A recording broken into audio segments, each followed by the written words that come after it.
Bienvenidos a su noticiero El Reporte. A continuación, los titulares del día de hoy.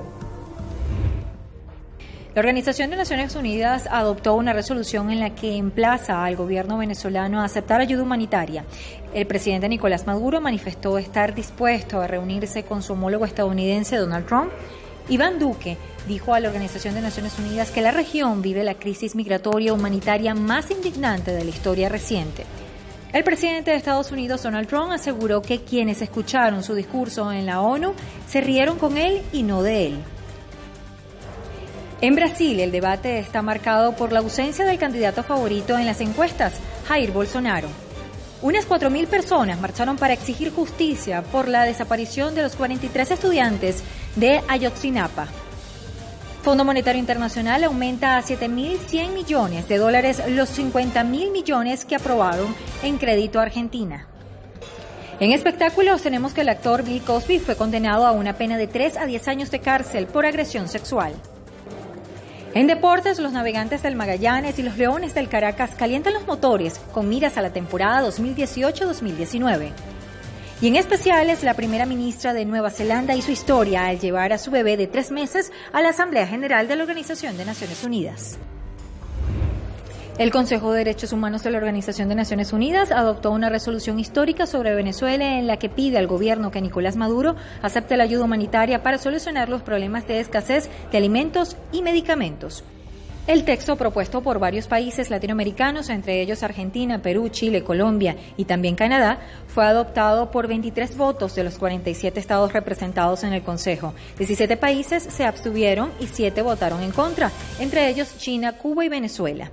La resolución pide a Caracas que acepte ayuda humanitaria con el fin de remediar la escasez de alimentos, medicamentos y suministros médicos, que han provocado un aumento de la malnutrición, en particular en los niños, y en la aparición de enfermedades que habían sido erradicadas o controladas anteriormente en Sudamérica.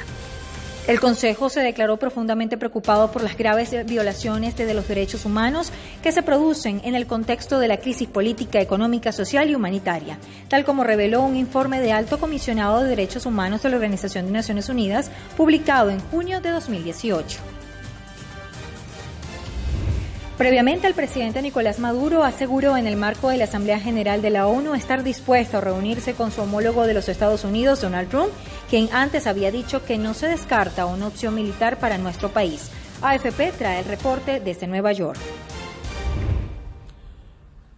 El presidente de Venezuela, Nicolás Maduro, aseguró el miércoles en la ONU estar dispuesto a reunirse con el mandatario de Estados Unidos, Donald Trump, quien afirmó antes que no descarta una opción militar en el país petrolero. El presidente de Venezuela, Nicolás Maduro Moro, estaría dispuesto, yo estaría dispuesto a estrechar la mano del presidente de los Estados Unidos y a sentarme a dialogar sobre los asuntos de las diferencias bilaterales y los asuntos de nuestra región. Trump había dicho antes que estaría dispuesto si Maduro lo desea, aunque aclaró que no está en su agenda. Maduro dio un discurso de 49 minutos, en el que condenó la agresión permanente de Washington y fustigó al imperialismo y capitalismo. No hay un solo modelo económico. No podemos permitir que se nos quiera imponer un modelo económico único, un pensamiento único. No podemos permitir que se nos quiera imponer un modelo cultural único, un modelo político único.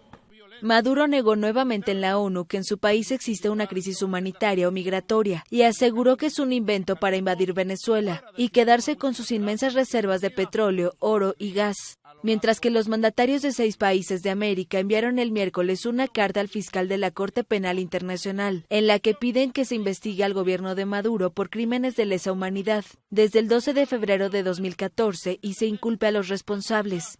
Según la ONU, 1.600.000 venezolanos han salido del país petrolero desde 2015, cuando se agudizó la crisis económica. Precisamente el presidente de Colombia, Iván Duque, en su intervención ante la plenaria de la ONU, aseguró que la región vive la crisis migratoria humanitaria más indignante de la historia reciente y describió al gobierno de Venezuela como una dictadura que aniquiló las libertades. Volvemos a Nueva York con la información.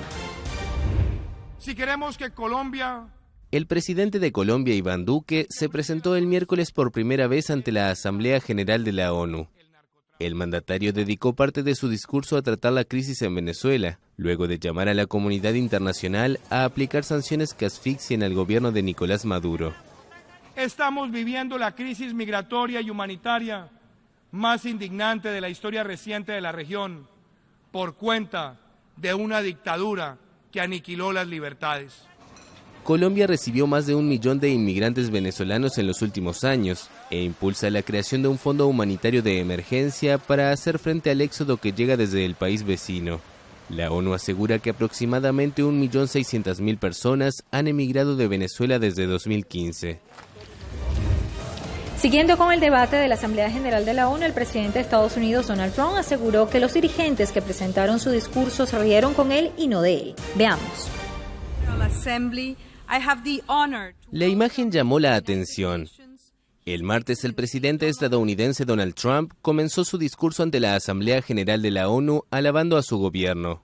Pero tras asegurar que su administración ha logrado más que casi cualquier otra en la historia de Estados Unidos, provocó risas entre los dirigentes. El mandatario aclaró el miércoles que no se rieron de él, sino con él. Los medios falsos dijeron que la gente se rió del presidente Trump. No se rieron de mí, pasaron un buen momento conmigo. Lo estábamos haciendo juntos. Respetan lo que he hecho. Estados Unidos es respetado otra vez. En la conferencia de prensa, Trump volvió a apuntar contra los medios de comunicación. El presidente dijo a un reportero de Fox News que estaba haciendo un buen trabajo, pero le sugirió a otro de The New York Times que le agradezca, ya que según afirma, la facturación del periódico aumenta gracias a él. Ahora nos vamos a Brasil, donde el debate de los aspirantes a la presidencia estuvo marcado por la ausencia del favorito, según las encuestas, Jair Bolsonaro, quien sigue internado en un hospital tras ser atacado con un cuchillo en un mitin hace unas semanas. 8 candidatos a la presidencia de Brasil participaron el miércoles en un debate televisado de cara a las elecciones del 7 de octubre. Al evento no pudo acudir el favorito en los sondeos, el derechista Jair Bolsonaro, que se recupera en el hospital de un ataque con cuchillo que sufrió en un mitin hace unas semanas. En el evento organizado por medios de comunicación, los candidatos aprovecharon sus intervenciones para pedir el voto a poco más de una semana de los comicios. El debate estuvo protagonizado por la ambientalista Marina Silva y el candidato del Partido de los Trabajadores, Fernando Haddad. Silva reclamó a Haddad que gracias a su partido, el presidente Michel Temer, quien congeló el presupuesto, está en el poder. Haddad dijo que fue gracias al movimiento de destitución de la expresidenta Dilma Rousseff, en el que acusó a Silva de haber participado. Bolsonaro lidera con 27% la intención de voto para la primera vuelta, seguido de Haddad con 21%, según una nueva encuesta de Ibope difundida el miércoles. Mientras en México, a 4 años de la desaparición de los 43 estudiantes de una escuela de Ayotzinapa, unas 4.000 personas marcharon para exigir justicia. Unas 4.000 personas marcharon en la Ciudad de México bajo una fuerte lluvia, en el 4º aniversario de la desaparición de los 43 estudiantes de Ayotzinapa. Justicia, que se sepa la verdad y castigo. No más impunidad, no más impunidad en este país, no más corrupción.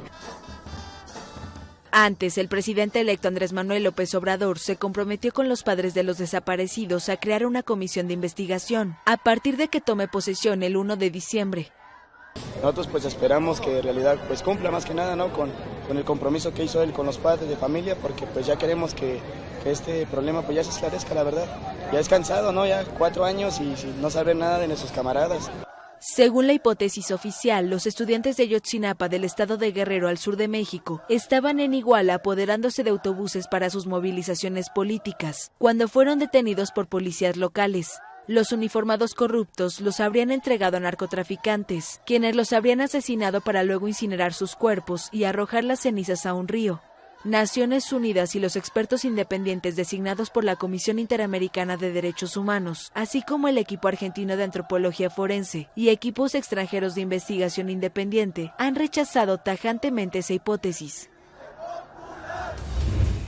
En economía tenemos que el Fondo Monetario Internacional acordó elevar un programa de ayuda a Argentina aumentando a $7.100 millones los 50.000 millones ya aprobados. Desde Nueva York, más información.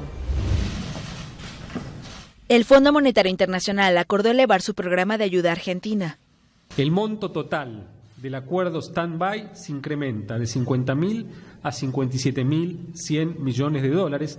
Duhovne afirmó el miércoles que el nuevo acuerdo permitirá a Argentina superar las turbulencias de los últimos meses. La directora gerente del FMI, Christine Lagarde, dijo que la ampliación del crédito implicará una política monetaria centrada en contener la inflación y una política cambiaria de flotación sin intervención. El presidente del Banco Central de Argentina, Guido Sandleris, explicó que permitirá la flotación libre de la moneda en un rango entre 34 y 44 pesos por dólar. Si supera el tope, intervendrá en el mercado con hasta $150 millones diarios.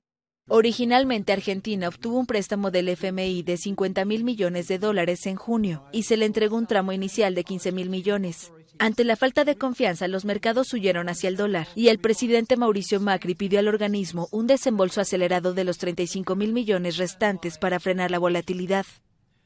Subject to the IMF's executive board. Sujeto a la aprobación del directorio ejecutivo del FMI. Frontloads. Los acuerdos revisados prevén que el FMI financie el aumento de los recursos disponibles en $19.000 millones hasta finales de 2019. Through the end of 2019. El peso argentino ha perdido la mitad de su valor en lo que va del año frente al dólar. El miércoles cerró a 39,45 tras bajar 1,19% respecto al martes. Lagarde explicó que Argentina mantendría los tipos de interés a corto plazo en su actual nivel mundial de 60%, con el objetivo de reducir rápidamente la inflación, que se espera llegue al 40% para fin de año. Y en espectáculos tenemos que también en Estados Unidos el actor Bill Cosby fue condenado a una pena de 3 a 10 años de cárcel por un juez debido a una agresión sexual a una mujer hace 14 años. Desde Pensilvania, el siguiente reporte. Bill Cosby irá a prisión. El actor estadounidense fue condenado el martes a una pena de 3 a 10 años de cárcel por un juez de Pensilvania por agredir sexualmente a una mujer en su mansión de Filadelfia hace 14 años. El actor fue incluido en el registro de depredadores sexuales violentos del estado. Su defensa podrá presentar una solicitud de libertad condicional cuando haya purgado al menos 3 años de prisión. Tras el pronunciamiento del juez, el abogado de Cosby dijo que apelaría y solicitó que su cliente pudiera permanecer en libertad bajo fianza hasta que se resuelva la apelación. Pero tras retirarse durante unos minutos, el juez Stephen O'Neill rechazó el pedido y ordenó la detención del excomediante. Cosby, de 81 años, es el primer famoso en ser sentenciado en medio del movimiento Me Too contra el acoso sexual.